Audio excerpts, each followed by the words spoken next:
안녕하세요. NLP 코기입니다. 오늘의 꼬리에 꼬리를 무는 페이퍼 딥다이브 꼬꼬페에서 다룰 논문은 오픈AI에서 나온 빌딩 언 AI 네이티브 엔지니어링 팀입니다. AI 코딩은 이제 단순한 자동 완성 단계를 훨씬 넘어섰습니다. 요즘 최전선 모델들은 몇 시간 동안 끊기지 않고 추론할 수 있어서 아이디어 단계부터 배포까지 하나의 기능 전체를 따라갈 수 있습니다. 더 이상 다음 한 줄만 제안하는 수준이 아니죠. 이번 세션에서는 코딩 에이전트가 소프트웨어 개발 라이프 사이클의 모든 단계, 기획, 설계, 빌드, 테스트, 리뷰, 운영에 어떻게 연결되는지, 그리고 그런 에이전트를 중심으로 AI 네이티브 엔지니어링 팀을 만들려면 무엇이 필요한지 살펴보겠습니다. 몇 년 전만 해도 모델이 처리할 수 있는 추론 시간은 약 30초 정도에 불과해서 작은 코드 제안 정도만 겨우 할 수 있었습니다. 지금은 METR 같은 평가를 보면 선도적인 시스템들이 2시간 넘게 연속 작업을 꽤 높은 성공 확률로 유지할 수 있습니다. 이 차이는 함수 하나를 도와주는 수준과 디버깅, 리팩터링, 여러 서비스 간 통합까지 포함해서 기능 전체 구현을 책임질 수 있는 수준의 차이입니다. 요즘 코딩 에이전트는 단순히 코드만 읽지 않습니다. 설정 파일, 로그, 매트릭까지 한꺼번에 보고 실제 도구, 컴파일러, 테스트 러너, 보안 스캐너를 호출해서 검증 가능한 피드백을 받아올 수 있습니다. 긴 컨텍스트 윈도우와 똑똑한 압축 덕분에 이전에 내렸던 설계 결정도 기억합니다. 그리고 에이전트가 만든 결과물을 자동으로 테스트할 수 있기 때문에 단순한 감이 아니라 실제 품질 목표에 맞춰 성능을 꾸준히 개선해 나갈 수 있습니다. 오픈AI 내부에서는 개발 사이클이 몇 주에서 며칠 단위로 압축되는 걸 보고 있습니다. 에이전트가 이제 보일러플레이트 연결, 의존성 업데이트, 기본 문서 작성 같은 반복 작업을 처리합니다. 그렇다고 소유권이 사라지는 건 아닙니다. 엔지니어는 여전히 무엇을 만들지, 시스템을 어떻게 조합할지, 무엇이 좋은 것인지 결정합니다. 단지 모든 코드를 직접 타이핑하던 역할에서 에이전트가 만든 결과를 지휘하고, 리뷰하고, 개선하는 역할로 무게중심이 옮겨질 뿐입니다. 예전에는 기획 단계에서 기본적인 질문에 답하기 위해서만도 프로덕트와 엔지니어링 사이에 긴 논의가 오가곤 했습니다. 이게 가능한가? 어떤 서비스들이 관련되는가? 숨겨진 엣지 케이스는 뭐가 있을까? 같은 것들이죠. 이제는 기획 에이전트가 티켓을 읽고 코드베이스를 스캔해서 작업 쪼개기, 의존성, 리스크를 제안해 줄 수 있습니다. 덕분에 팀은 회의는 줄이고 훨씬 더 많은 컨텍스트를 가진 상태에서 더 나은 결정을 내릴 수 있습니다. 기획 단계에서는 첫 번째 패스를 에이전트에게 비교적 안전하게 맡길 수 있습니다. 스펙을 읽고 코드베이스에 매핑하고 애매한 부분을 표시하게 하는 시기죠. 그 다음 엔지니어가 그 결과를 리뷰하면서 견적을 조정하고 모델이 볼 수 없는 뉘앙스를 더합니다. 예를 들면 조직상의 제약이나 향후 로드맵 같은 것들입니다. 무엇을 언제 만들지에 대한 전략적 결정은 끝까지 사람의 손에 남아 있습니다. 시작할 때는 티켓과 코드 양쪽을 모두 건드리는 반복적인 기획 작업을 찾아보면 좋습니다. 예를 들어 에이전트가 이슈를 자동 태깅하고 중복 제거를 하게 하거나 기존 아키텍처를 기준으로 기능 요청을 서브태스크로 쪼개게 할 수 있습니다. 티켓이 특정 상태로 이동했을 때 에이전트를 자동으로 실행해서 누군가 작업을 짚기 전에 코드 기반의 컨텍스트를 풍부하게 채워넣게 할 수도 있습니다. 디자인 단계는 종종 셋업에서 막힙니다. 프로젝트를 초기화하고 디자인 시스템을 붙이고 목업을 실제 컴포넌트로 옮기는 일들 때문이죠. 코딩 에이전트는 프로젝트 스캐폴딩을 만들고 디자인 토큰을 적용하고 자연어 설명이나 스크린샷을 코드로 바꿔줄 수 있습니다. 덕분에 훨씬 이른 시점에 실제에 가까운 플로우를 사용자에게 테스트해 볼 수 있고 엔지니어링 리소스를 보일러플레이트에 태우지 않고도 더 많은 대안을 탐색할 수 있습니다. 디자인 단계에서 에이전트는 초안 만들기에 특히 강합니다. 컴포넌트를 생성하고 레이아웃을 연결하고 팀의 스타일 시스템을 적용하는 일을 잘하죠. 그 다음 팀이 그 결과물을 접근성, 성능, 기존 패턴과의 정합성 관점에서 리뷰합니다. 다만 더 깊은 질문들, 사용자 여정이 어떻게 느껴져야 하는지, 시스템이 어떻게 스케일해야 하는지는 여전히 디자이너와 엔지니어의 몫입니다. 이걸 실제로 잘 작동하게 만들려면 디자인 도구와 컴포넌트 라이브러리를 MCP를 통해 에이전트에 연결해야 합니다. 그래야 목업을 하나 던져 넣었을 때 에이전트가 자동으로 맞는 컴포넌트와 프롭스를 가져올 수 있습니다. 타입스크립트 프롭스 같은 타입이 있는 인터페이스는 일종의 가드레일 역할을 해서 에이전트가 유효하고 조합 가능한 UI 코드를 생성하도록 도와줍니다. 빌드 단계는 팀이 가장 고통을 느끼는 구간이자 코딩 에이전트가 가장 빛을 발하는 곳입니다. 엔지니어들은 서비스들을 연결하고 패턴을 복붙하고 큰 모노래퍼 안에서 정석 구현을 찾느라 엄청난 시간을 씁니다. 이제 에이전트는 하나의 스펙을 받아서 데이터 모델, API, UI, 테스트, 문서를 한 번에 생성하고 수십 개 파일에 걸쳐 컨벤션을 일관되게 유지할 수 있습니다. 요즘 빌드 에이전트는 코드 조각만 툭 던져주는 수준이 아닙니다. 글로 된 스펙을 따라가면서 여러 파일을 한꺼번에 수정하고 그 파급 효과까지 추적할 수 있습니다. 빌드가 실패하면 통과할 때까지 반복해서 고칠 수 있고요. 최종적으로는 깔끔한 디프와 사람 리뷰를 기다리는 풀 리퀘스트 설명 초안까지 함께 받게 됩니다. 에이전트가 기계적인 빌드 작업을 더 많이 맡게 되면 엔지니어의 역할은 한 단계 위로 올라갑니다. 스펙을 손으로 코드로 옮기는 대신 처음부터 동작과 엣지 케이스를 더 명확히 정의하고 에이전트가 만든 결과의 아키텍처적 영향을 리뷰하는 쪽으로 바뀌는 거죠. 그러면서 성능 크리티컬 경로, 장기 유지 보수성, 앞으로 에이전트가 생성할 코드의 패턴을 설계하는 데 더 집중하게 됩니다. 빌드 단계에서는 범위가 잘 정의된 작업을 비교적 안전하게 위임할 수 있습니다. 크러드 엔드포인트, 스키마 마이그레이션, 기능 연결, 관련 테스트 같은 것들입니다. 그 다음 엔지니어가 보안, 성능, 데이터 마이그레이션, 도메인 정확성처럼 더 깊은 이슈를 중심으로 리뷰합니다. 정말 새로운 추상화, 모호한 요구사항, 시스템 전반에 영향을 주는 변경은 여전히 사람이 책임져야 합니다. 클라우드워크에서는 엔지니어, PM, 디자이너, 운영 담당자 모두가 코덱스를 사용해 스펙을 실제 동작하는 코드로 바꾸고 있습니다.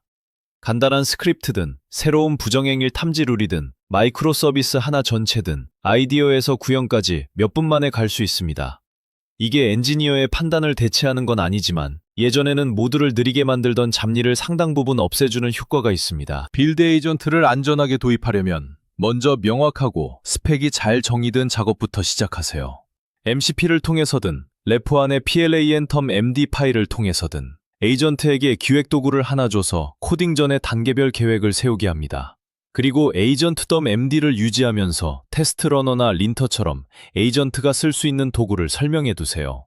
이후에는 에이전트가 실행하는 커맨드가 잘 성공하는지, 어디서 막히는지 면밀히 관찰하고 그 피드백을 바탕으로 점진적으로 개선해 나가면 됩니다. 대부분의 팀은 테스트가 원하는 수준만큼 탄탄하지 않다는 걸 알고 있습니다. 일정 압박이 오면 가장 먼저 밀리는 게 보통 테스트 커버리지이고, 코드가 바뀔 때마다 테스트를 따라 업데이트하는 건 일종의 세금처럼 느껴지기도 합니다.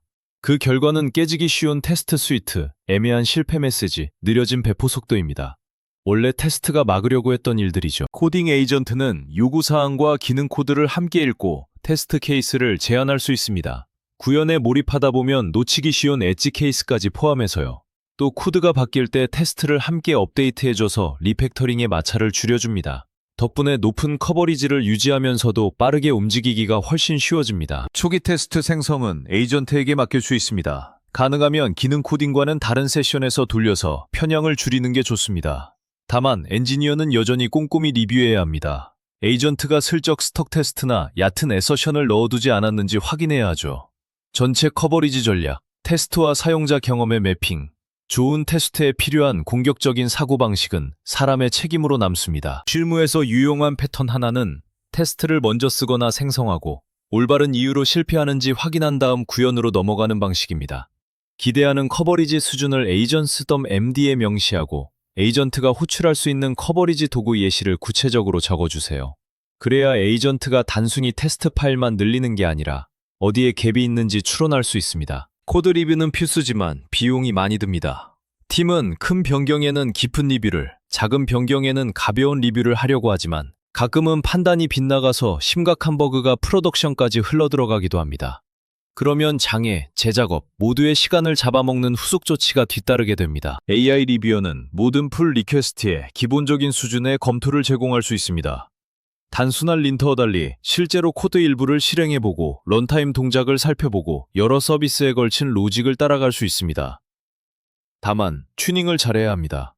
사소한 것만 집요하게 물고 늘어지거나 시끄럽고 장황한 코멘트를 남기면 개발자들은 나쁜 린트 경고를 무시하듯이 AI 리뷰도 무시하게 됩니다. 실제로는 엔지니어가 먼저 에이전트 리뷰를 돌리고 거기서 나온 이슈를 고친 다음에 동료에게 리뷰를 요청하는 경우가 많습니다. 그러면 사람 리뷰어는 더 높은 수준의 질문에 집중할 수 있습니다. 우리 패턴을 잘 따르고 있는가? 프로덕트 의도와 맞는가? 유지 보수하기 쉬운가? 같은 것들이죠. 결국 배포 여부와 그에 따른 책임은 여전히 엔지니어가 집니다. 산사는 코덱스를 사용해 레이스 컨디션이나 데이터베이스 관계처럼 사람이 미묘한 버그를 놓치기 쉬운 까다로운 영역을 리뷰합니다.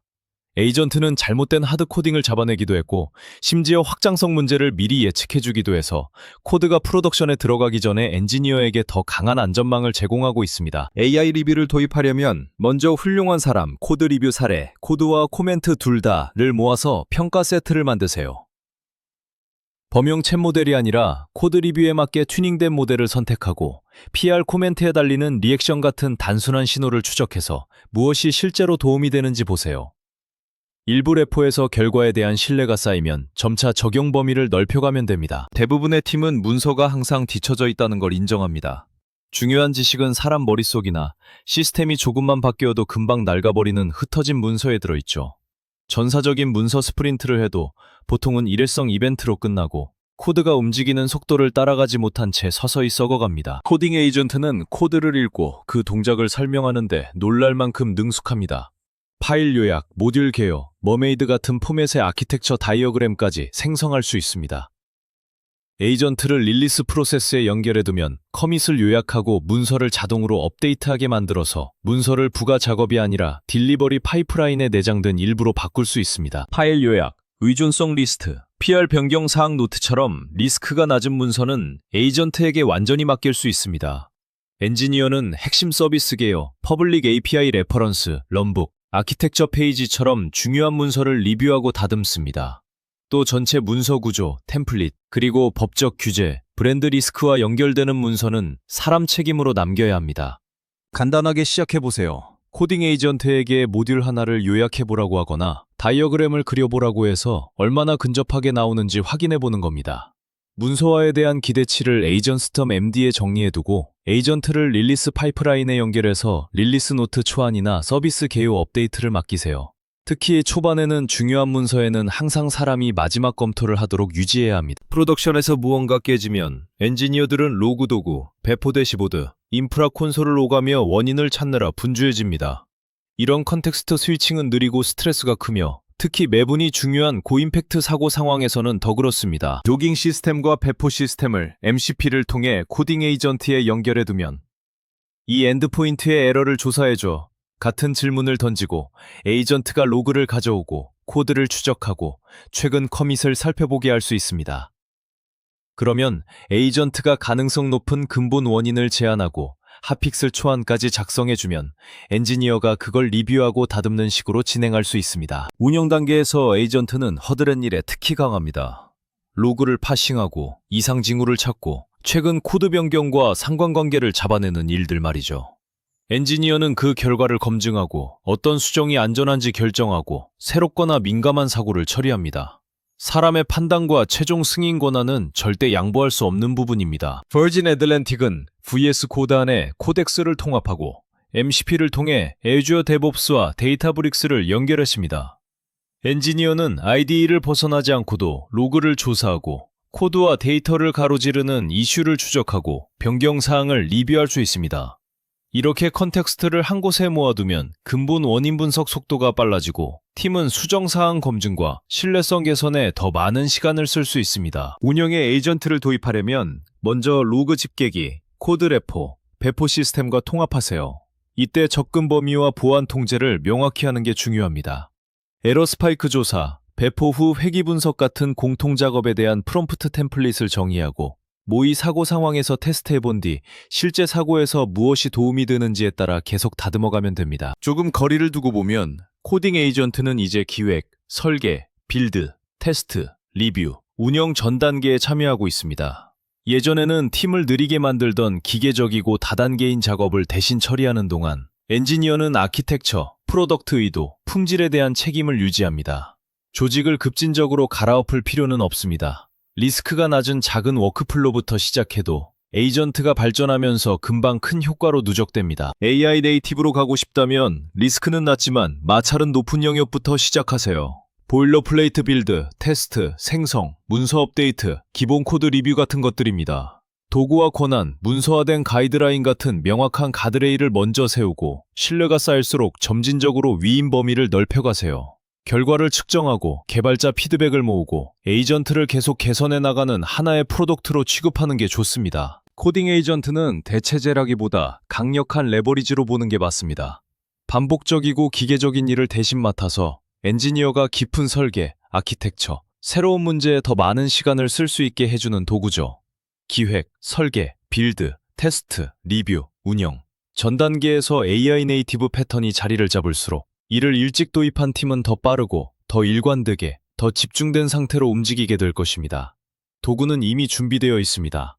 이제는 AI 네이티브 엔지니어링을 현실로 만드는 워크플로우와 습관을 설계할 차례입니다.